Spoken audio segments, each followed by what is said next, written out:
The holographic transmission came without warning.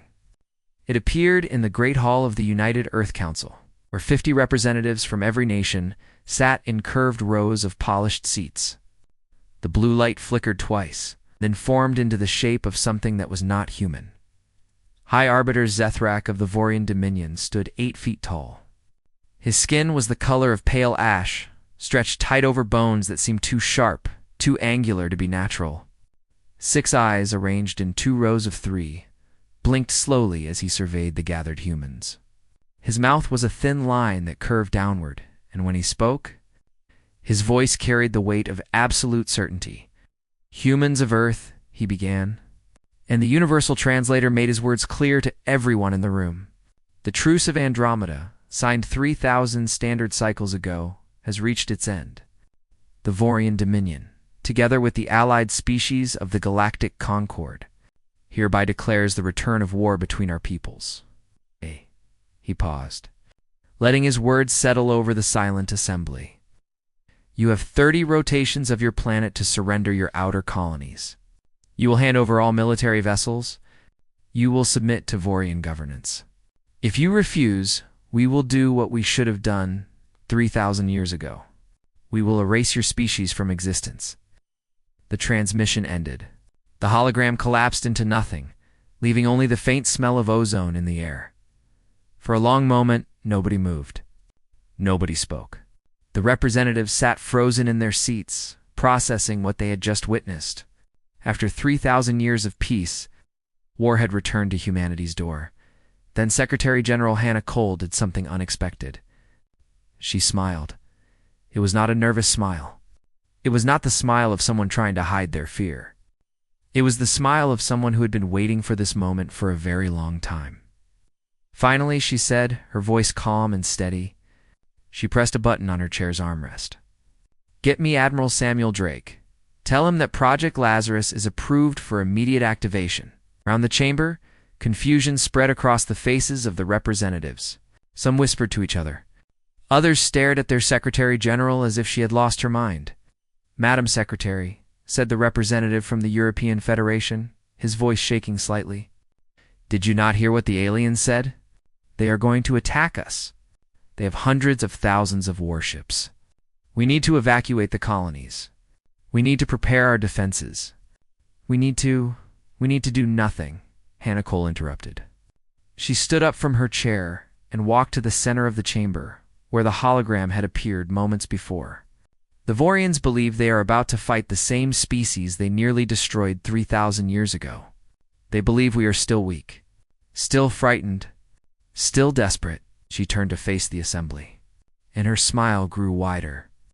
"They have no idea what we have become across the galaxy. In observation posts hidden in asteroid fields and aboard cloaked ships drifting through empty space."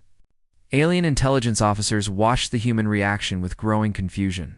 They had expected panic. They had expected emergency broadcasts, evacuation orders, desperate attempts to negotiate. That was what every other species did when the Vorian Dominion declared war. Instead, they saw something that made no sense at all. The humans were smiling. Not just the Secretary General. Not just the military commanders. Everywhere the observers looked, from the streets of major cities to the corridors of government buildings, humans were receiving the news with expressions that ranged from grim satisfaction to open amusement. On the colony world of New Helsinki, a farmer named George Miller heard the announcement on his radio while working in his fields. He stopped his tractor, listened to the entire message, then laughed out loud. His neighbor, working in the next field over, called out to ask what was so funny. "The bugs are coming back," George shouted in reply. "They think they're going to finish what they started." "About time," his neighbor called back. "I was getting bored." On Mars, in the underground city of Olympus Deep, a group of children were being taught history when the announcement came through.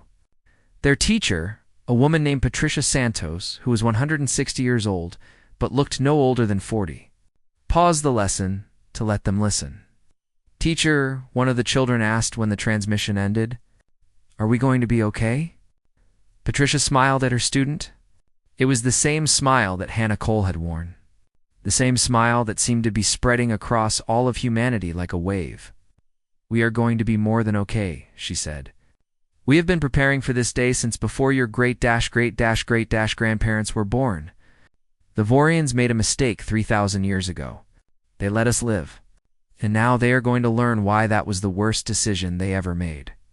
Back on Earth, Admiral Samuel Drake received his orders in the command center, buried deep beneath the Rocky Mountains. He was 240 years old, his body maintained by technology that the rest of the galaxy believed was impossible. His hair was gray, his face lined with age, but his eyes were sharp and clear. "Project Lazarus is a go," he said to his assembled officers. "Begin activation sequence for all shadow fleets. Wake up the sleepers. Charge the Dyson swarm capacitors. And someone get me a direct line to Dr. Catherine Wright. Tell her that her toys are finally going to be used." Commander Lisa Perry, his second in command, stepped forward. "Admiral intelligence reports suggest the Vorians are massing their fleets near the Kepler corridor. They plan to attack New Helsinki first, as a show of force." "Let them come," Drake replied. "In fact, send them an invitation. Tell them exactly where we'll be waiting. I want them to feel confident. I want them to believe this will be easy." "Sir, are you sure that's wise?" Drake turned to face her, and for a moment, something ancient and cold flickered in his eyes. Something that remembered the stories passed down through generations. Stories of burning cities and dying worlds. Stories of 12 billion people who had perished in the First Contact War, their only crime being that they existed in a galaxy that had no place for them.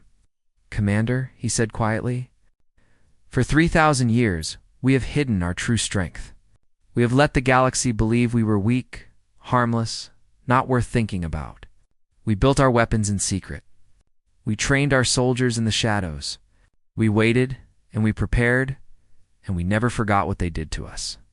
He turned back to the tactical display, where the positions of Vorian fleets glowed red against the darkness of space. Now it's time for the galaxy to learn the truth.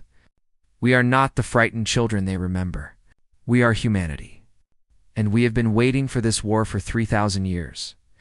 The order went out across every human world, carried on quanto-encrypted channels that no alien technology could intercept. Military bases that had appeared abandoned for centuries suddenly came alive with activity. Ships that had been hiding in the dark spaces between stars began to move. Soldiers who had been sleeping in cryogenic chambers opened their eyes for the first time in decades, and everywhere. On every world where humans lived, the same message spread from person to person, spoken in whispers and shouts, in laughter and in grim determination. The truce was over. The war had begun, and humanity was ready. The Vorians wanted to finish what they started 3,000 years ago.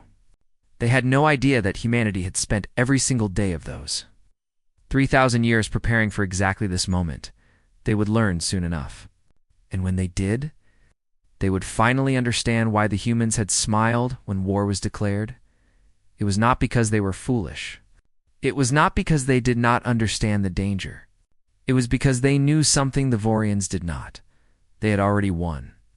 The Vorians just did not know it yet. 3,000 years ago, humanity had been young and hopeful.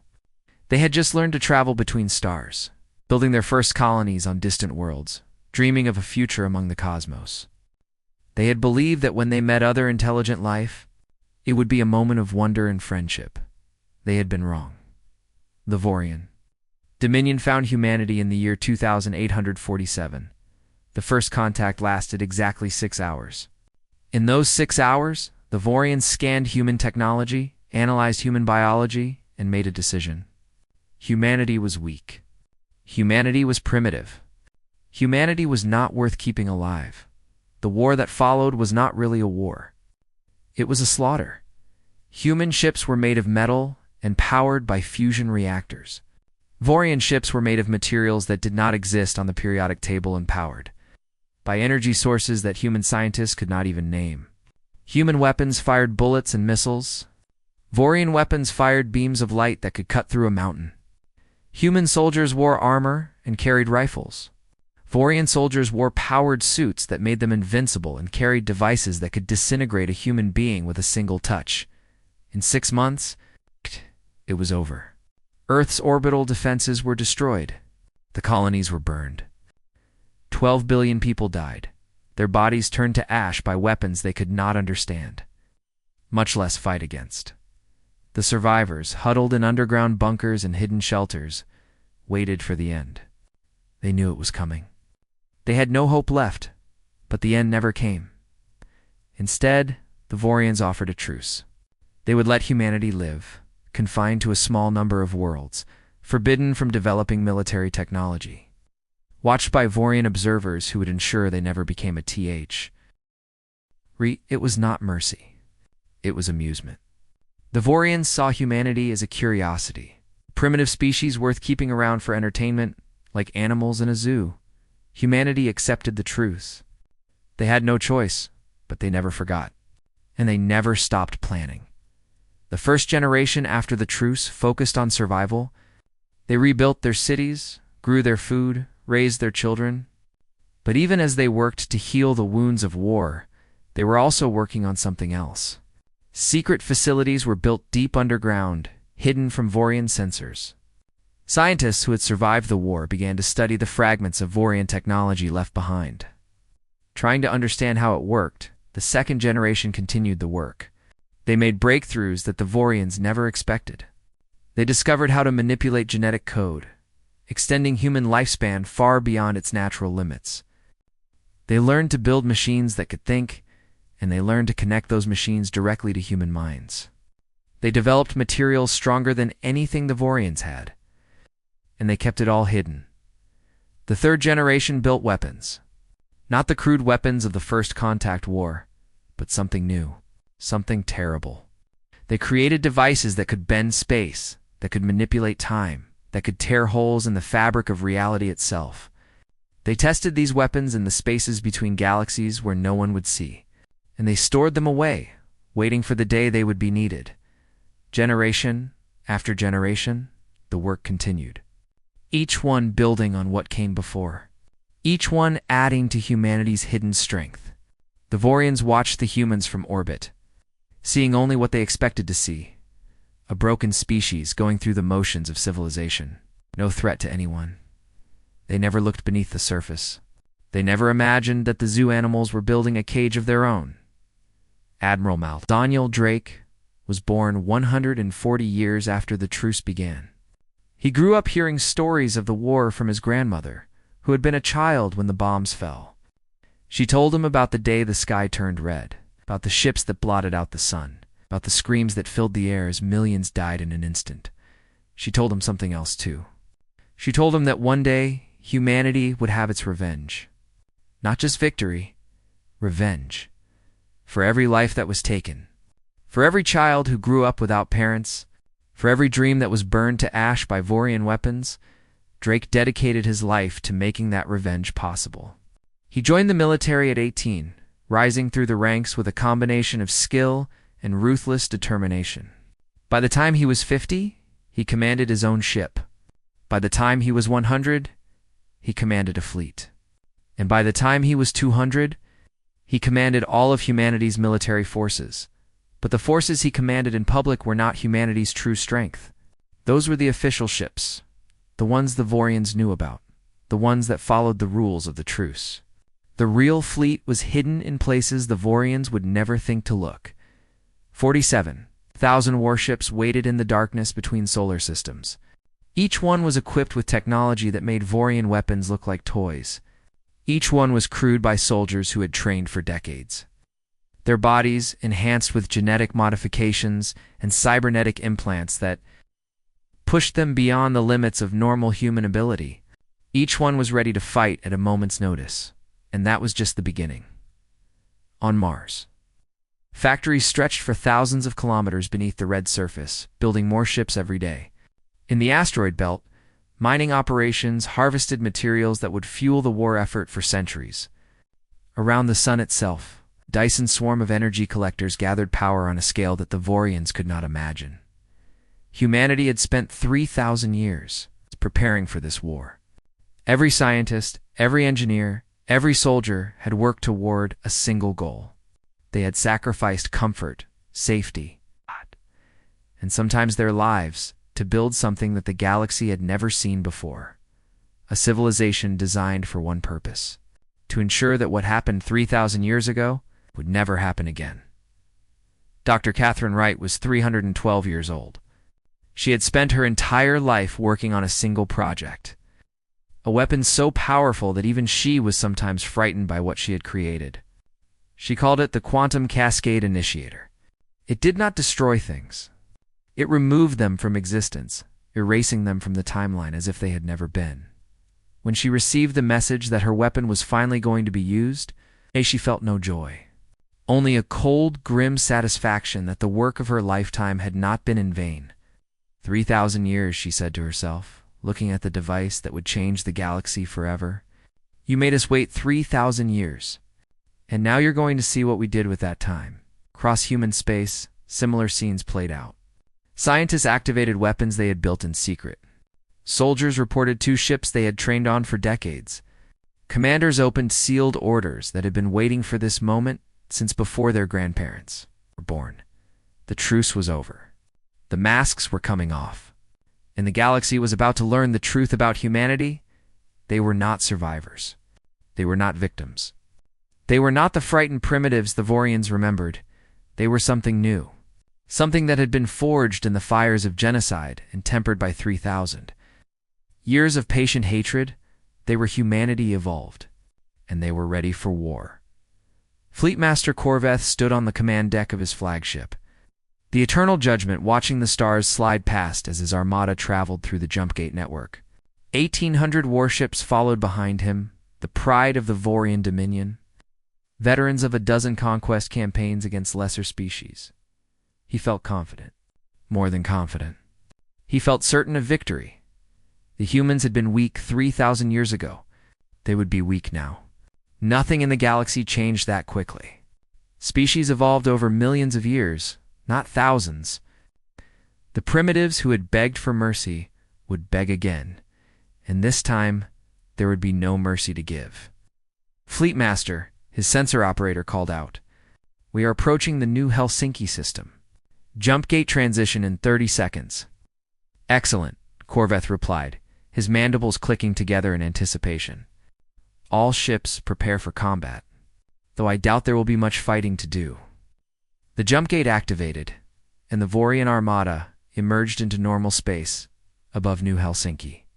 Corveth's 6 eyes scanned the tactical display, expecting to see panicked human ships fleeing in all directions, or perhaps a pitiful defensive line of outdated vessels instead. He saw something that made no sense. A single ship hung motionless in the void before them. It was smaller than even the smallest Vorian vessel, a tiny speck against the vastness of space. "Is this a joke?" Corveth asked, disbelief coloring his voice. "They send one ship against 1,800? Fleetmaster, I am detecting unusual energy readings from the human vessel. The signature does not match anything in our databases." "It matters not. One ship cannot stand against our fleet. Open a channel. I wish to hear their surrender before we destroy them." The view screen flickered to life, showing the interior of the human ship. A woman sat in the pilot's chair alone. Her hair was silver with age, her face lined with years, but her eyes were sharp and clear. She wore simple civilian clothes, not a uniform.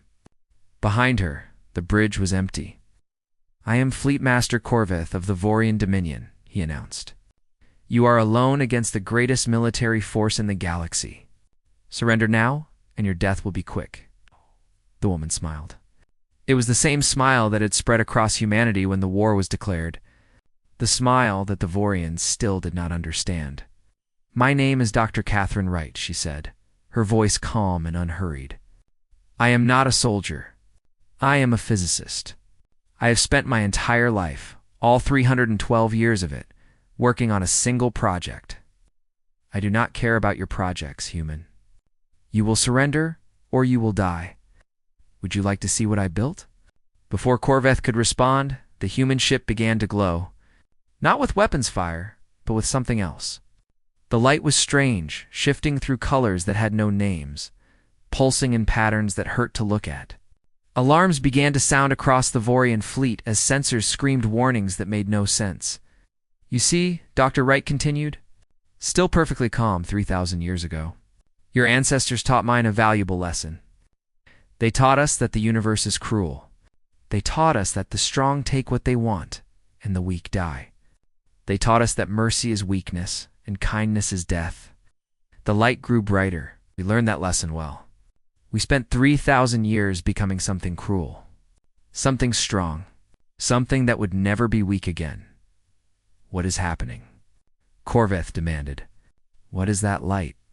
"We call it a quantum cascade initiator. I would explain how it works, but you lack the mathematical framework to understand it. Your species stopped advancing your knowledge 2,000 years ago. You thought you knew everything worth knowing. You were wrong." She leaned forward slightly. "But I can tell you what it does. It removes things from existence. Not destroys, removes, as if they never were. The atoms that made up your ships will not be scattered. They will simply cease to have ever existed at all." The light pulsed once, bright and terrible. When the sensors cleared, 400 Vorian ships were gone.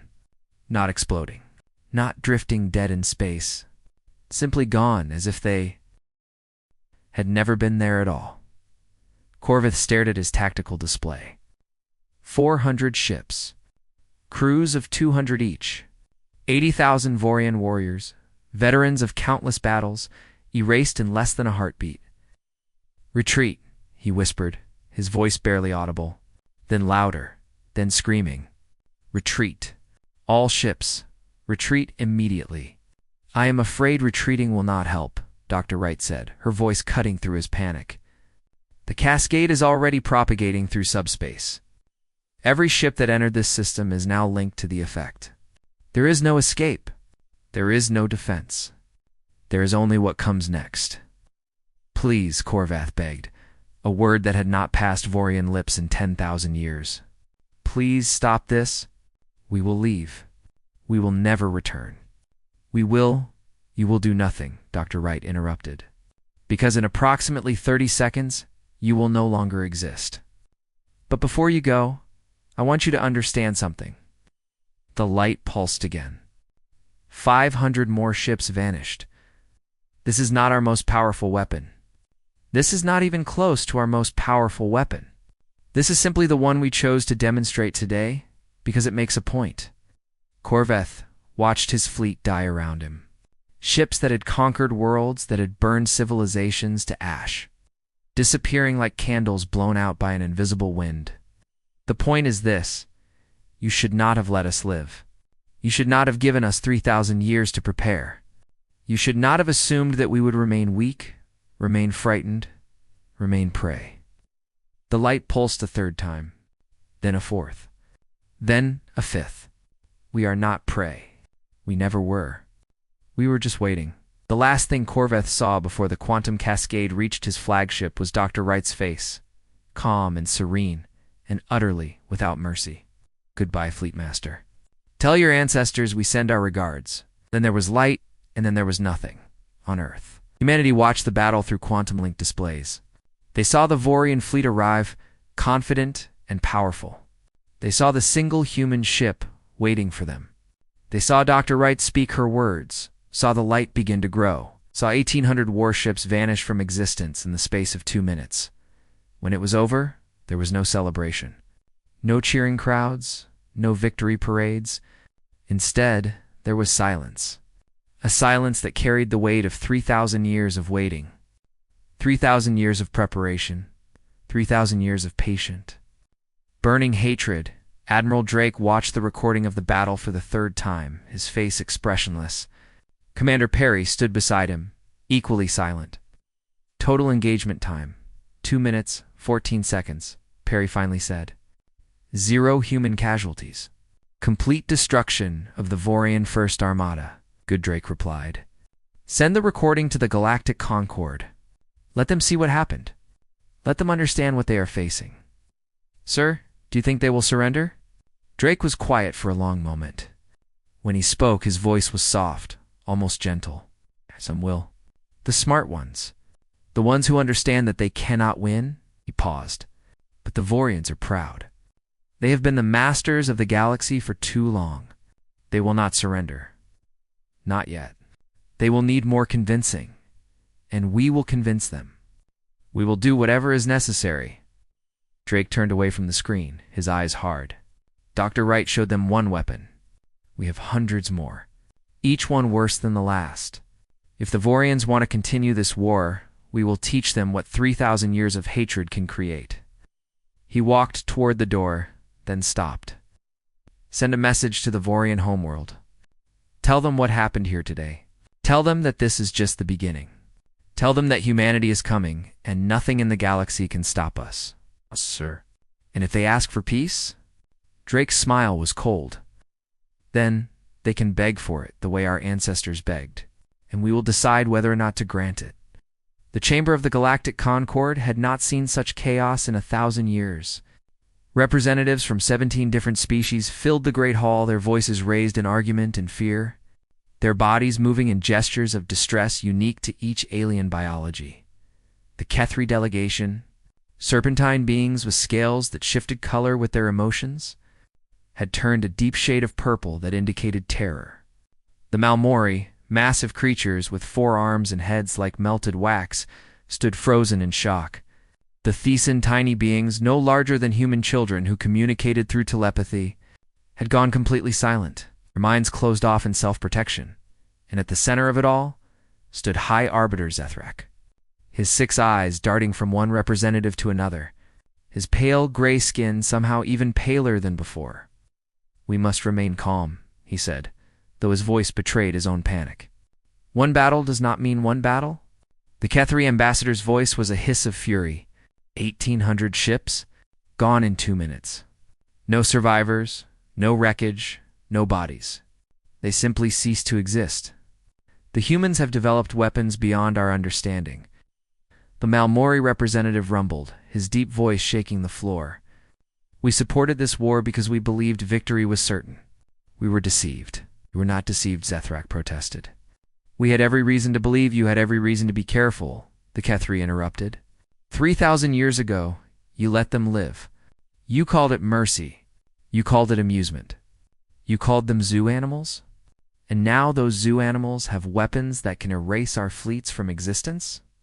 Before Zethrak could respond, every screen in the chamber flickered. Every communication device activated at once.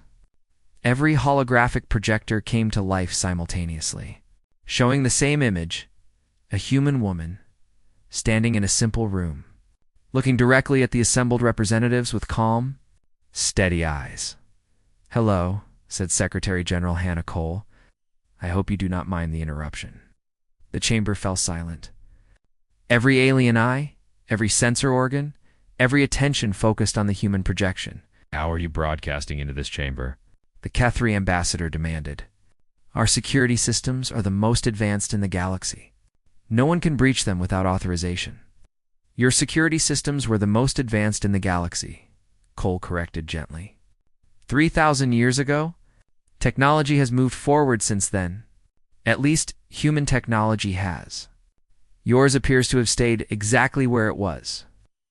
"What do you want, human?" Zethrak asked, his voice barely controlled. "I want to explain something to you. All of you. A concept that I believe you may have forgotten." She paused, letting the silence stretch. Consequences. The word hung in the air, heavy with meaning. 3,000 years ago, your ancestors made a choice. When they encountered humanity, they could have welcomed us. They could have traded with us, taught us, helped us grow. They could have treated us as equals, as partners in the great work of civilization. Her voice hardened. Instead, they chose to slaughter us. They killed 12 billion people, burned our colonies, destroyed everything we had built. And when they were done, they called it mercy that they let the survivors live. They turned us into pets, into entertainment, into zoo animals for their amusement. L. Samuel Drake commanded the final assault personally. The Vorian home. Fleet was the largest military force the species had ever assembled. 10,000 warships, crewed by the best officers in the Dominion, armed with every weapon their civilization could produce. They formed a wall of steel and fire around their homeworld. Determined to make humanity pay for every inch of space they took, they lasted 12 minutes. Drake watched the battle from the bridge of the constellation, his face expressionless as Vorian ships died by the hundreds. His own fleet numbered only 300 vessels, but each one was worth 1,000 Vorian warships. Each one carried weapons that the Vorians could not understand, shields they could not penetrate, sensors they could not fool, Admiral Commander Lisa Perry reported, her voice steady despite the chaos on the tactical display. The Vorian home fleet has been reduced to 30% strength. Their command ship is attempting to retreat to the planet's surface. Let them go, Drake said quietly. I want Zethrak alive. I want him to see what happens to those who refuse humanity's mercy. The battle ended.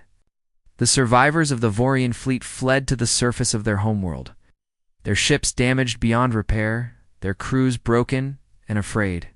They gathered in the great plaza before the High Arbiter's palace. 10,000 soldiers who had once believed themselves invincible, now waiting for the end. But the end did not come the way they expected. Human shuttles descended through the clouds, landing softly on the plaza's ancient stones. Soldiers emerged, their armor sleek and dark, their weapons held at the ready, but not raised. They moved through the Vorian ranks without violence, confiscating weapons, administering medical care to the wounded, speaking in calm, quiet voices that the Vorians could not understand, and then Admiral Drake himself stepped off the last shuttle. Walking through the crowd of defeated aliens, till he stood at the steps of the High Arbiter's palace, Zethrak waited there, his 6 eyes fixed on the human who had destroyed everything he had ever known. His pride was gone now, burned away by the fires of a war he could not win. All that remained was a tired old being waiting for death. Kill me, he said. I will not surrender. I will not beg. Just kill me and be done with it. Drake looked at him for a long moment. Then, slowly, he shook his head. I am not going to kill you, High Arbiter. Death would be too easy, too quick. You would become a martyr, and your people would remember you as a hero who died fighting against impossible odds. He climbed the steps until he stood face to face with the Vorian leader. Instead, you are going to live. You are going to watch as your species serves humanity for the next 10,000 years. You are going to see your children and your grandchildren and every generation that follows labor to repair the damage your ancestors caused. You are going to grow old knowing that everything you believed, everything you fought for, everything you sacrificed was meaningless. Zethrak's eyes widened. 10,000 years? 3,000 years of preparation, Drake said. 3,000 years of suffering. 3,000 years of waiting for this moment? We believe in balance. High Arbiter, your species took 3,000 years from us. We are taking more than 3 times that in return. He turned and walked back down the steps, leaving the broken Vorian leader alone with his despair. The years that followed were strange ones for the galaxy. True to her word, Secretary General Hannah Cole did not rule through cruelty or oppression. The species that had surrendered were treated fairly, their cultures preserved, their peoples protected. Human technology spread to every corner of known space, ending diseases that had plagued alien civilizations for millennia, extending lifespans, opening possibilities that had once seemed like dreams. The Thesan Collective flourished under human guidance, their telepathic abilities combining with human technology to create forms of art and communication that had never existed before. The Malmori found new purpose as builders and engineers, their 4-armed bodies perfectly suited for construction work on a massive scale. The Kethri became diplomats and traders, their shifting scale colors making them perfect for negotiations where reading emotions was crucial. Even the Vorians, laboring under their sentence of service, began to change. The first generation worked with resentment and hatred, but their children grew up in a galaxy that was safer and more prosperous than anything their ancestors had known. By the 3rd generation, many Vorians had begun to understand what their ancestors had done wrong, and why humanity had responded the way they did. Admiral Drake lived long enough to see the beginning of that change. He was 360 years old when he finally allowed himself to rest. His body worn out, despite all the technology that kept it functioning. On his deathbed, he called Commander Perry, now an admiral herself, to his side. "Do you think we did the right thing?" he asked, his voice weak, but his eyes still sharp. "All those years of preparation, all those weapons we built, all the things we became in order to survive." Perry considered the question carefully. "I think we did what was necessary," she said finally. "The galaxy would not have respected anything less. They would not have feared anything less. And without fear, they would have tried again. Maybe not in our lifetime, but eventually, and now. Now they understand. Now they know that humanity is not to be threatened. And now maybe we can finally become something other than warriors. Something better." Drake smiled, the first genuine smile he had allowed himself in decades. "I hope so," he said. "I hope that our grandchildren will live in a galaxy where they do not need to smile when war is declared, where they can be surprised by conflict instead of prepared for it." He closed his eyes, but we became monsters because we had to. But monsters are not meant to last forever. He died peacefully in his sleep, surrounded by the people he loved. His funeral was attended by representatives from every species in the galaxy, including the Vorians. They came not to celebrate his death, but to honor his life, to honor the human who had shown them what 3,000 years of patience and determination could achieve. In the centuries that followed, humanity continued to evolve. They remained strong, remained vigilant, remained ready to defend themselves against any threat. But they also learned to be kind again, to trust again, to hope again. The smile that had spread across humanity when war was declared became something different. Not a smile of anticipated victory, but a smile of confidence. The knowledge that no matter what challenges lay ahead, they would face them together. As a species that had survived the worst the galaxy could throw at them and emerged stronger for it, 3,000 years ago, humanity had been given a choice: die or survive. They had chosen to survive, and in doing so, they had become something the galaxy had never seen before. Now they had a new choice: remain the warriors they had become, or grow into something more. They chose to grow, and the galaxy grew with them.